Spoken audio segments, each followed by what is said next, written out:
When a racist pilot pushes a millionaire. Black entrepreneur too far mid-flight, an unexpected disaster. Forces him to confront the man he underestimated. And the shocking twist that followed left everyone speechless. Mark Johnson leaned back into the buttery, leather seat of the private jet, feeling the familiar rush of anticipation. His journey had brought him from modest beginnings to the pinnacle of success. At 38, he was the CEO of a thriving tech company, invited to speak at one of the most prestigious conferences in Silicon Valley. This flight was supposed to be the calm before a whirlwind of meetings, but something about today felt off. The cabin was small yet luxurious, with polished walnut accents and plush carpeting. Mark glanced at the two other passengers, a sharply dressed older woman scrolling through her phone, and a man in his 50s engrossed in a thick paperback. The faint sound of clinking glasses came from the kitchenette, where the flight attendant was preparing refreshments. A sudden jolt interrupted Mark's thoughts. It wasn't turbulence, it was Greg Turn, the pilot. Welcome to my channel of Gill Master Stories. Don't forget to subscribe button and press on the bell icon for more inspiration and mind-blowing stories.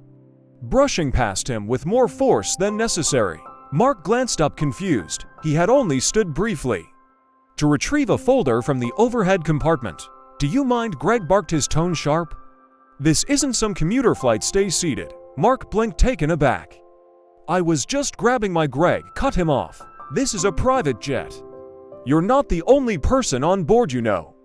The words hung in the air like smoke. Mark's jaw tightened, but he forced himself to remain composed. He wasn't going to let someone's bad attitude derail his focus. The older woman looked up briefly, her expression blank, before returning to her phone.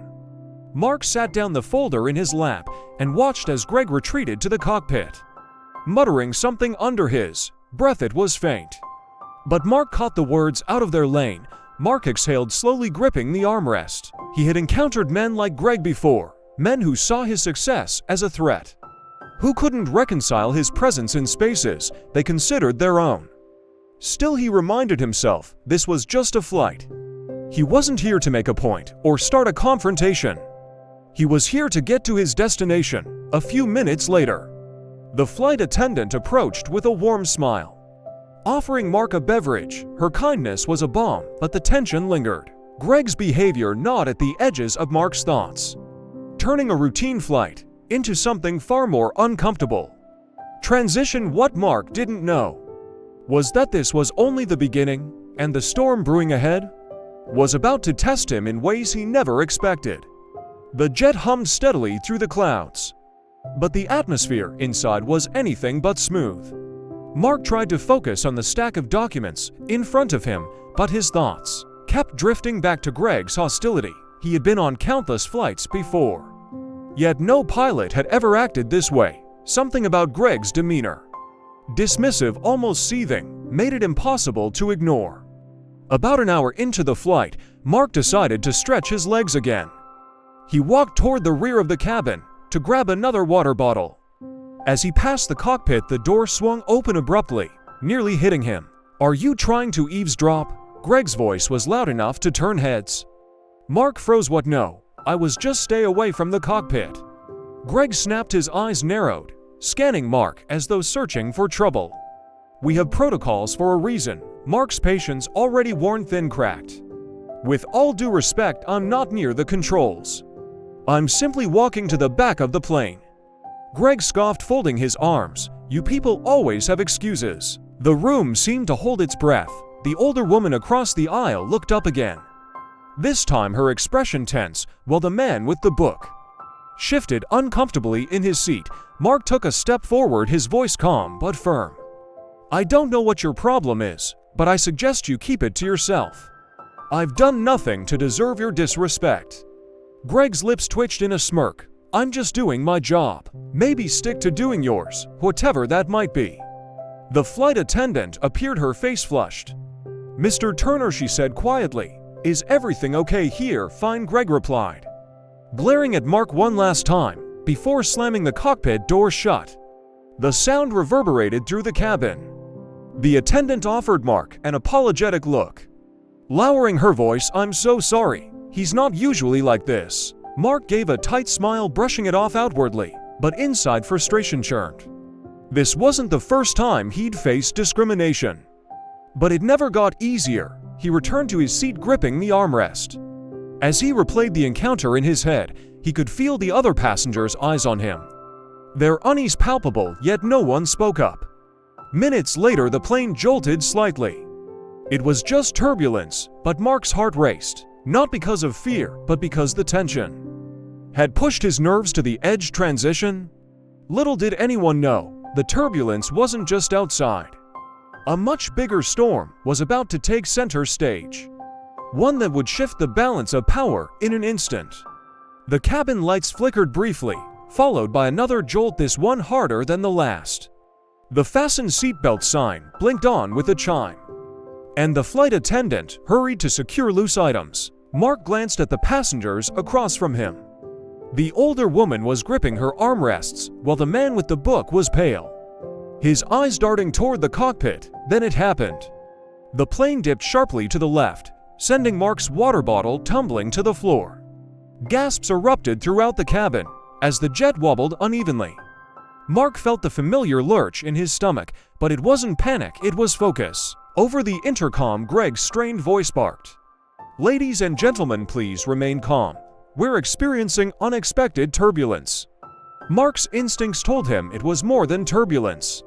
The erratic movement of the plane felt mechanical, not atmospheric. He watched as the flight attendant whispered something into the cabin phone, her face pale as she stole a glance toward the cockpit. The jet jerked again, and this time the oxygen masks deployed with a hiss. A collective gasp swept the cabin. Mark's mind raced. He knew these systems weren't triggered lightly. Something was wrong. And Greg didn't seem capable of handling it. Suddenly, the cockpit door burst open and Greg stumbled out. His face drenched in sweat, his confident facade was gone, replaced by sheer panic. "Can anyone here fly a plane?" he blurted, his voice cracking. The older woman stared at him slack-jawed, while the man with the book shook his head rapidly. Mark's chest tightened. He wanted to stay seated to let Greg figure it out, but the stakes were too high. His voice cut through the chaos. "I can." Greg's head snapped toward him, disbelief etched across his face. "You don't be ridiculous." Mark stood, his towering frame steady, despite the trembling plane. "I'm a licensed pilot. Do you want my help or not?" For a moment, Greg just stared at him, his face twisted in resistance. Then another lurch sent him stumbling into a seat. He didn't answer, but his silence was an unspoken surrender. Mark moved toward the cockpit, the weight of every eye in the cabin on him. As he entered the small cramped space, the chaos was even more apparent. Warning lights blinked on the dashboard, and the controls shook violently. In response to the plane's instability, it was a mess. But it wasn't beyond saving. He slid into the pilot's chair and grabbed the controls. Years of training and private flights kicked in as he scanned the instruments, noting the altitude, airspeed, and system warnings. The turbulence outside was rough, but the bigger issue was Greg's negligence. The plane had been flying unevenly for miles, throwing the balance off entirely. Adjusting flaps, Mark muttered to himself. As his hands moved with precision, his voice was calm, controlled, even as adrenaline surged through him. "Stabilizing the your axis. Let's level this out." Behind him, Greg stood frozen, his mouth slightly open. "You're really a pilot?" he finally managed to ask, his tone a mixture of shock and disbelief. Mark didn't bother answering. He was too focused on saving the plane. Transition. With each passing second, Mark's skill became evident, leaving no room for doubt. But while he worked to stabilize the aircraft, the rest of the cabin was about to witness the unraveling of Greg's facade entirely. The jet steadied under Mark's command. The wild dips and jerks that had thrown the passengers into a panic subsided, replaced by a smoother, more controlled glide. Relief spread through the cabin like a wave. The older woman visibly relaxed, while the man with the book let out an audible sigh. Mark stayed laser-focused, his hands moving swiftly over the controls. As he recalibrated the plane's course, the warning lights dimmed one by one, signaling that the immediate danger was under control. He glanced at the flight path and adjusted their altitude. To avoid the worst of the turbulence, behind him Greg hovered. His earlier bravado now completely stripped away, his face was pale, and his hands trembled as he clung to the door frame. "How did you learn to do this?" he stammered. Mark didn't look at him. "Flight school," he said simply, his tone cool and steady. "I got my pilot's license years ago." Greg's disbelief was almost comical. He leaned against the wall, muttering under his breath. "I didn't think someone like you." Mark cut him off sharply. "Someone like me just saved your passengers, your crew and your plane. Maybe think about that the next time you assume someone's capabilities." Greg's face reddened, but he had no response. He shuffled back into the cabin, avoiding the eyes of the passengers, who had witnessed the entire exchange. The flight attendant gave Mark an encouraging nod. From the doorway, her expression one of quiet gratitude. Once the plane was fully stabilized, Mark stepped out of the cockpit. The passengers erupted into applause, their relief and gratitude evident. Mark held up a hand signaling that it wasn't necessary. "I did what anyone with the training would do," he said, his voice calm but firm. "No need to thank me." The older woman finally spoke, her voice quivering. "If it weren't for you, I don't know what would have happened, that man."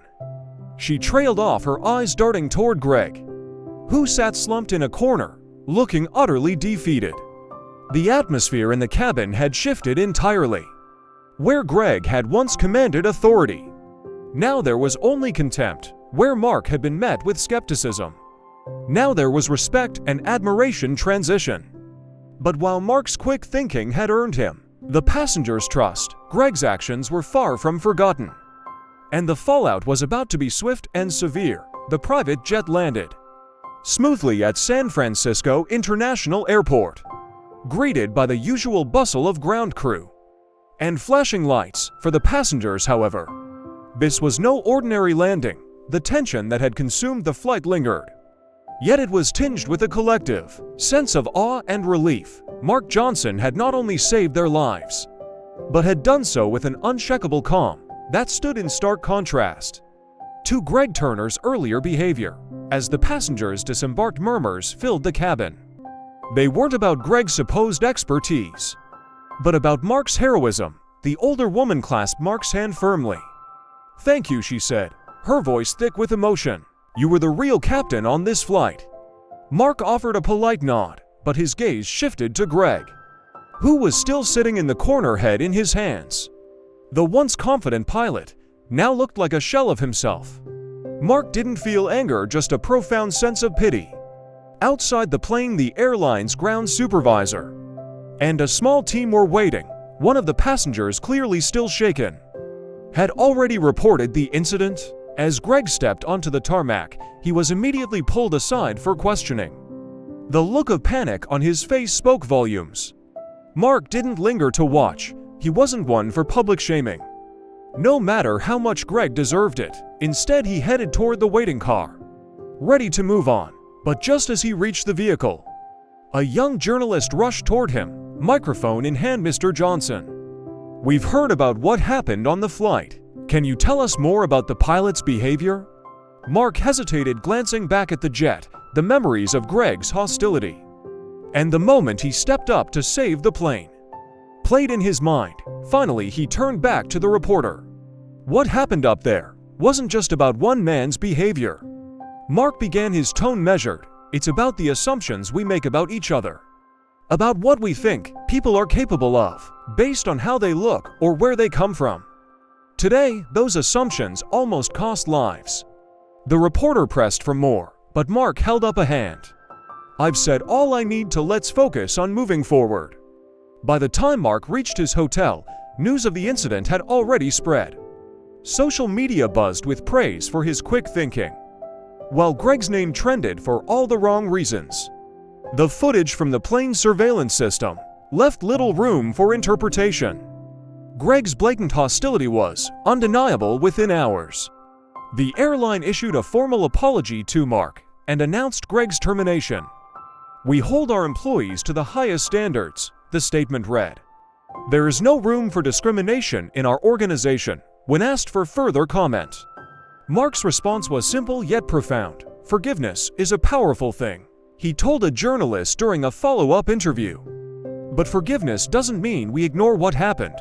It means we use it as a lesson to educate, to grow, and to ensure we don't repeat the same mistakes."